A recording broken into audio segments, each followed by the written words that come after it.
Hello, welcome to this Learn tutorial. In this tutorial I'm going to be covering register transfer notation. Okay, so first of all, what is register transfer notation?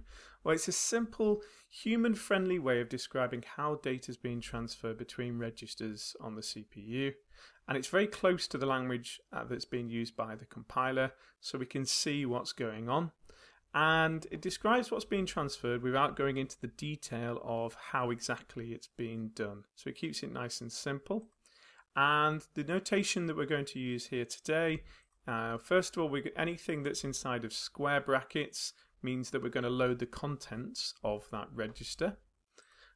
Anything inside of double square brackets means that we're going to load the contents of the memory location being referred to in that register.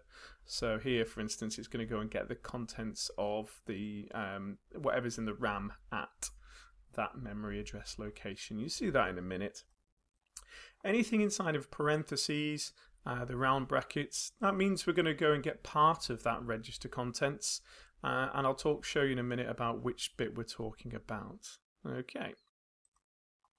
And a left arrow points to where the data is being saved to. So they always point left, and whatever's at the left hand side here is where it's going to be saved to. Okay, so what we'll do now is we're going to run through the fetch execute cycle, and you'll see how it works. Before we do that, it's worthwhile noting we're not going to use all of the register notation here. I'll put a link in the video comments where you can have a look at some of the more advanced notation, some of the more detailed. But this is a basic one that will give you an understanding of how it's used. Okay, so let's see register transfer notation in action with the fetch execute cycle.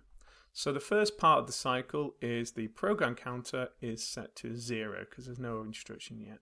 So you can see here we've got the 0 and then the left arrow pointing to the program counter. So the program counter is set to 0.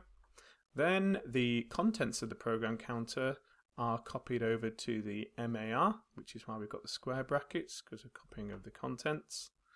And then the program counter is incremented by 1.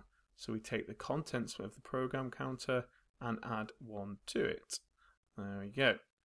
Next, what happens is the MDR, the memory data register, loads the contents of whatever is at the address referred to by the MAR, which is why we've got these double brackets.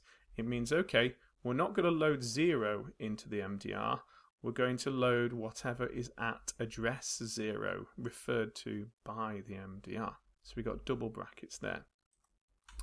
Then what happens is the current instruction register copies the contents of the memory data register. So it's got a copy of the instruction that's being executed. And then that final part of the fetch is done. So now we move on to the load phase. And this here is where the memory address register needs to load the address of the data that's going to be loaded. Now this is where it gets a little bit more complicated because you can see here that the actual instruction here is split into two parts. The left hand part, which is the high byte, is the load instruction, so we'll refer to that as H, and the right hand part here is the low byte, and that's the actual address. That's known as the operand here, and there we go. The operand there, which is the address we want to load, is 100. So using the register transfer notation, what we say is, okay, go to the memory data register and go get me just the low byte. And then whatever it is there, we put that into the memory address register, which we've done there.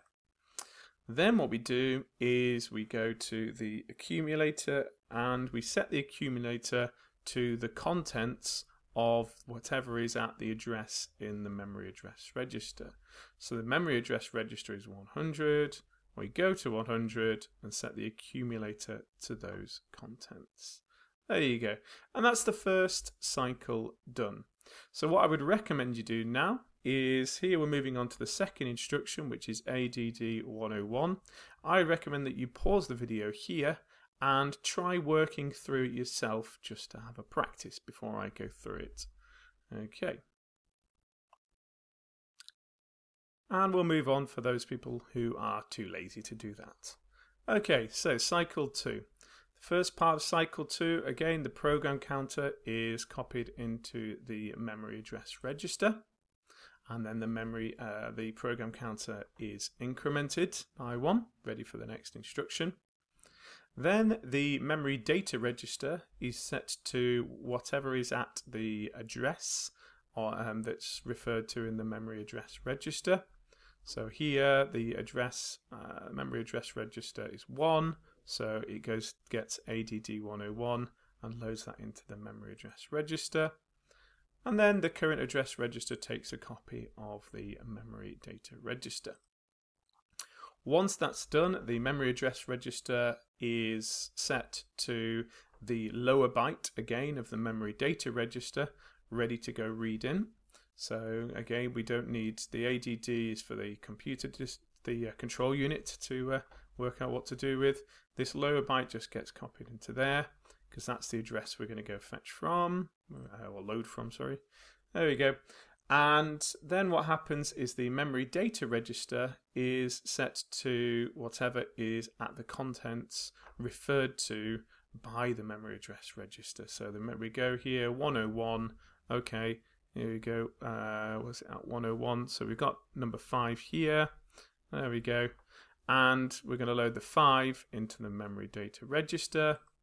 And then the final part is that the accumulator takes whatever was in the accumulator and adds it to the memory data register and saves it back to the accumulator.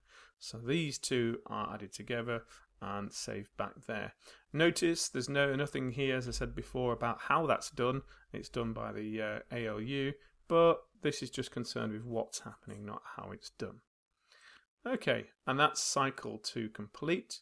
So again, pause the video here and try working through cycle 3 just for some practice, and we'll get started. Okay, so cycle 3, again the memory address register is copied into the program counter is copied into the memory address register. Then the program counter is incremented onto the next instruction. Then the memory data register, it gets loaded with whatever is at the address referenced by the memory address register.